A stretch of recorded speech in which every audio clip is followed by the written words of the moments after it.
អ្នកនាំពាក្យក្រសួងការពារជាតិច្រានចោលចំពោះការផ្សាយចោតប្រកាន់ក្នុងចេតនាទុច្ចរិតរបស់វិទ្យុ OFA ខ្មែរពាក់ព័ន្ធនឹងមូលដ្ឋានសមុទ្ររៀម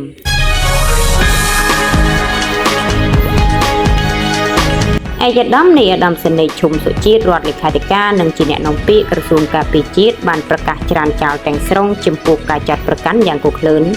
ដោយមានលក្ខណៈញុះញង់និងចេតនាទុច្ចរិតដែលនាំឲ្យមានការភ័ន្តច្រឡំពាក់ព័ន្ធនឹងមូលដ្ឋានសមុទ្ររៀមកងទ័ពជើងទឹកនៃព្រះរាជាណាចក្រកម្ពុជាដែលធ្វើឡើងដោយសារព័ត៌មានបរទេសមួយចំនួននាពេលថ្មីនេះ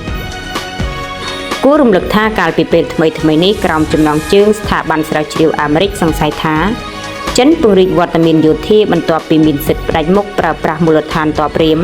វិទ្យុអាស៊ីសេរី OFA ខ្មែរបានផ្សាយខ្លឹមសារថាមជ្ឈមណ្ឌលស្រាវជ្រាវមួយរបស់សហរដ្ឋអាមេរិកបានរកឃើញយោធាចិនកំពុងមានសិទ្ធិផ្ដាច់មុខប្រើប្រាស់ផ្នែកខ្លះនៃមូលដ្ឋានទ័ពរៀមហើយចិនក៏កំពុងពង្រីកវត្តមានយោធារបស់ខ្លួនលើសពីមូលដ្ឋានទ័ពរៀមទោះបីជាយ៉ាងណាឯកឧត្តមនាយឧត្តមសេនីយ៍ឈុំសុជាតិបានគូបញ្ជាក់ថា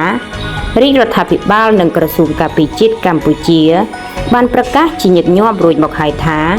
កម្ពុជាជាប្រទេសអព្យាក្រឹតហើយរដ្ឋធម្មនុញ្ញកម្ពុជាមិនអនុញ្ញាតបរទេសណាយកទឹកដីកម្ពុជាធ្វើជាមូលដ្ឋានយោធាដាច់ខាតក្រោយការដាក់ឲ្យដំណើរការប្រើប្រាស់កន្លងមកកម្ពុជាបានអនុញ្ញាតឲ្យនាវាបរទេសចូលមកចតជាហូរហែនៅកំពង់ផែរៀមដែលក្នុងនោះមាននាវាកងទ័ពជប៉ុនត្រូវបានអនុញ្ញាតឲ្យចូលមកចតមុនគេបង្អស់បន្ទាប់ពីកំពង់ផែសមុទ្ររៀមត្រូវបានសម្ពោធជាផ្លូវការបន្ទាប់មកមាននាវាកងទ័ពវៀតណាមនាវាចិនជាដើមពួកគេបានប្រើប្រាស់កំពង់ផែសមុទ្ររៀមដោយរីករាយ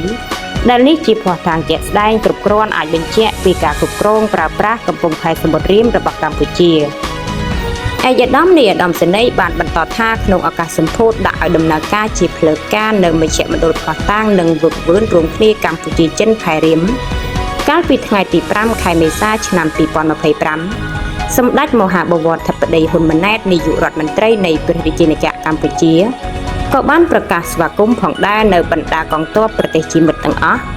ដែលចង់មកចូលចតនៅកំពង់ផែរៀមប្រទេសកម្ពុជាដើម្បីធ្វើការវិវត្តរួមគ្នាទោះជាយ៉ាងនេះក្តីរាល់នាវាកងទ័ពបរទេសដែលចង់ចូលមកចតនៅកំពង់ផែរៀមត្រូវតែជូនដំណឹងមកកម្ពុជាជាម្ចាស់ផ្ទះជាមុនរួមទាំងនាវាកងទ័ពរបស់ប្រទេសចិនផងដែរដែលកម្ពុជាសង្ឃឹមថានៅថ្ងៃខាងមុខនឹងមាននាវាកងទ័ពប្រទេសជាមិត្តជាបន្តបន្ទាប់ទៀតនឹងចូលចតនៅកំពង់ផែរៀមនេះ